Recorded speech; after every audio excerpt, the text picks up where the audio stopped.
Economic theory versus economic reality. What are the tools of fiscal policy? Fiscal policy is the means by which a government adjusts its spending levels and tax rates to monitor and influence a nation's economy. It is the sister strategy to monetary policy through which a central bank influences a nation's money supply. The two main tools of fiscal policy are taxes and spending. Taxes influence the economy by determining how much money the government has to spend in certain areas and how much money individuals have to spend. What are the tools of monetary policy? Monetary policy is the process by which the monetary authority of a country, typically the central bank or currency board, controls either the cost of very short-term borrowing or the monetary base, often targeting an inflation rate or an interest rate, to ensure price stability and general trust in the currency. The federal government can use four tools to achieve its monetary policy goals: discount rate, reserve requirements, open market operations, interest on reserve. What happened in the Great Depression and why? The Great Depression was the deepest and longest lasting economic downturn in the history of the Western industrialized world. Stock market crash of 1929. Many believe that the stock market crash that occurred on Black Tuesday, October 29, 1929, is a big reason the Great Depression happened. Bank failures. Throughout the 1930s, over 9,000 banks failed. Bank deposits were uninsured, and as banks failed, people simply lost all their savings. Reduction in purchasing across the board. With the stock market crash and the fears of further economic failures, everyone stopped purchasing items. This item led to a reduction in the number of items produced and a reduction in the workforce. American economic policy with Europe. As businesses began failing, the government created the Smoot-Hawley tariff in 1930 to help protect American companies. This charged a high tax for imports, thereby leading to less trade between America and foreign countries. What happened in the Great Recession and why? 2007 to June 2009, the Great Recession began with the bursting of an $8 trillion housing bubble. The resulting loss of wealth led to sharp cutbacks in consumer spending. As consumer spending and business investment dried up, massive job loss followed. In 2008 and 2009, the U.S. labor market lost 8.4 million jobs, or 6.1% of all payroll employment. This was the most dramatic employment contraction of any recession since the Great Depression. What does classical economic theory have to say about how economic stability is achieved?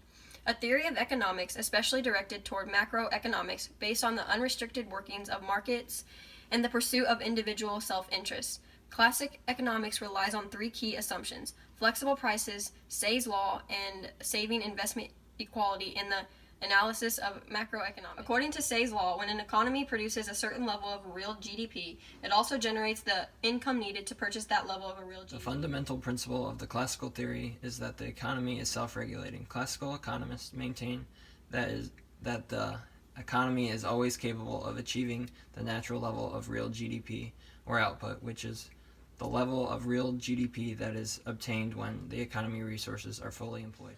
What does Keynesian. economic theory have to say about how economic stability is achieved? Keynesian.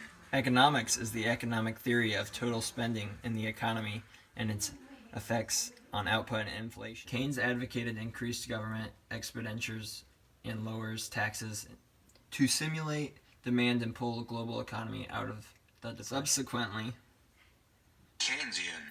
economics was used to refer to the concept of optimal economic performance that could be achieved by influencing aggregated demand through activist stabilization and economic intervention policies by the government.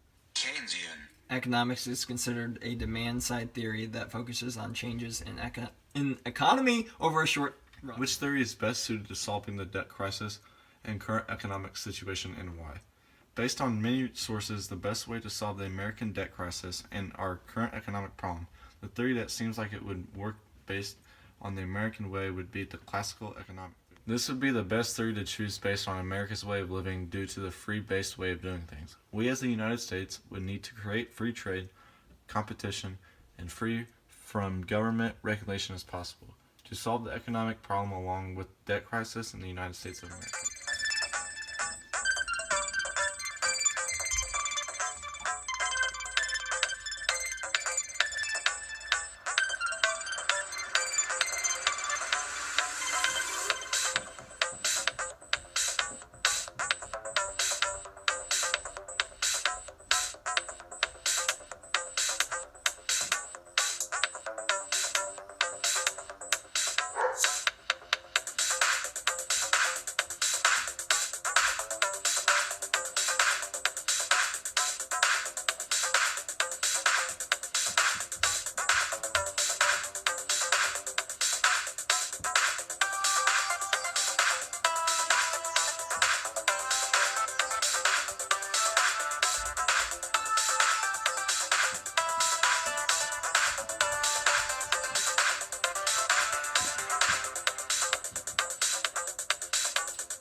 Which theory is best suited to solve the debt crisis? Well, it's funny you asked that. I was just thinking the same thing. I feel like the classical theory of economics would be the best way to solve our debt crisis here in America. The whole idea of free market. We do live in America, right? Home of the free.